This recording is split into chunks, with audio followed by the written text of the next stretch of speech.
This is 6.5 hours after we tried the first couple of times. So the magic of KOH.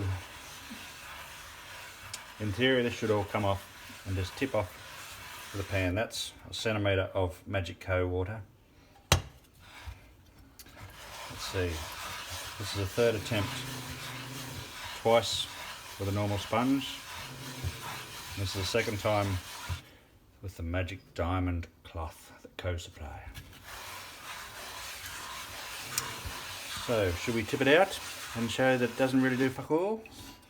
Discoloured the water. Oh look, still black shit on there. Not very good, KOH.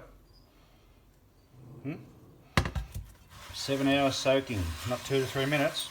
We did try 2 to 3 minutes for a start. Then after it did nothing, left it for 2 hours, tried again, still nothing. Now, let's tip it out and see. The beautiful magic KOH liquid goes into the sink.